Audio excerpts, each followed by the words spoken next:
सरकार को 4 साल पूरे हुए। पहले एक परिवार का 48 साल राज्य रहा, हमारे 48 महीने हो गए। भारत के केवल राजनीति में नहीं, लोगों के जीवन में जो फर्क आया है उसको केवल मैं थोड़ा सा चिन्हित करूंगा। पहले तो हमने महंगाई, भ्रष्टाचार और कुशासन तीनों के खिलाफ हमने लड़ाई लड़ी थी और जनता ने हमें ये दिया था, क्योंकि महंगाई की दर पहले 5 साल में 10 साल में 2004 से 2014 तक हमेशा 10% रही और फूड इन्फ्लेशन 20% तक जा पहुंचा था। अब महंगाई की दर 3 और 4% के बीच में आई है।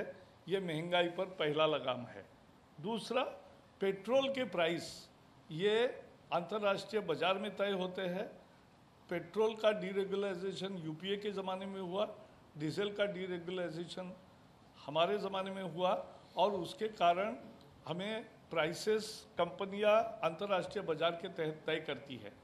हमारे पिछले 4 साल में जो सबकी आय बढ़ी है और बाकी महंगाई कम हुई है, तो जिसे परचेसिंग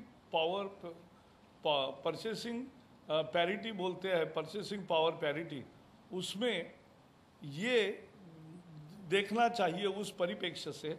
लेकिन मैं इतना कहूँगा कि केंद्र सरकार ने पहले ही घोषित किया है, हमारे पार्टी अध्यक्ष जी ने भी घोषित किया है कि पेट्रोल और डीजल के दाम अंतर्राष्ट्रीय बाजार के कारण बढ़ते हैं। तब मनमोहन जी ने उत्तर दिया था कि पैसे पेड़ पर नहीं उगते। ऐसा हमने अपमान करने वाला उत्तर नहीं दिया और हम इसका एक लॉन्ग टर्म सॉल्यूशन करना चाहते। अब जैसे केरल ने, सभी राज्यों ने भी, क्योंकि इसमें तीनों स्टेक होल्डर है, एक अंतर्राष्ट्रीय बाजार बढ़ता है, एक केंद्र सरकार के टैक्सेस है और राज्य सरकार की भी है। अब पंजाब के कितने परसेंट है? 35% है, हाईएस्ट है, 35% है, वो भी कम करे। ये सब मिलके एक लॉन्ग टर्म सॉल्यूशन के तरफ हम जाना चाहते हैं। यस,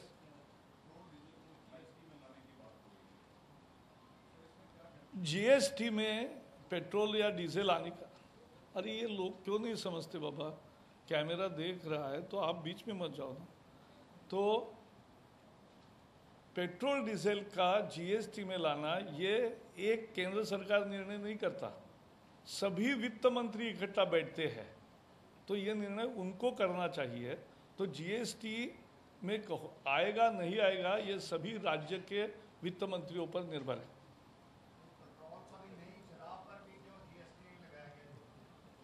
नहीं, इसीलिए जहां मैंने कहा जीएसटी एक ऐसा केस बना है कि जिसमें आपकी भावना से मैं सहमत हूं, लेकिन मैं ये देखता हूं कि राज्यों का भी एक अधिकार होता है और राज्यों का रेवेन्यू कलेक्शन का जो अधिकार है उसको हम आहत नहीं करना चाहते, लेकिन सबका साथ सबका विकास, इसलिए सबको साथ लेकर ही जो एग्रीड हुआ है वो कानून बना है, वही रेट आए हैं और वही नियम बने हैं। तो यही प्रक्रिया है। लंगर पर तो राज्यों ने जीएसटी हटा दिया, परंतु सेंट्रल गवर्नमेंट ने अभी तक नहीं हटाया, क्या होगा? नहीं, मुझे लगता है ये विषय का सॉल्यूशन हो गया है, लेकिन मैं ज़रूर इसके बारे में आपको लिख कर भी दूंगा, बताऊंगा। लेकिन हाँ, क्योंकि मुझे जो स्मरण है तो सॉल्यूशन हुआ है। थैंक यू जी। हाँ जी,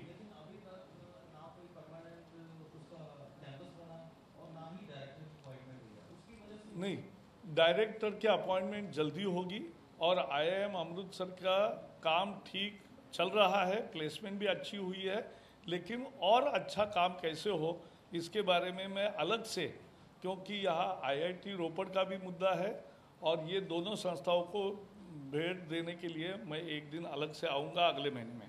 बहुत बहुत धन्यवाद।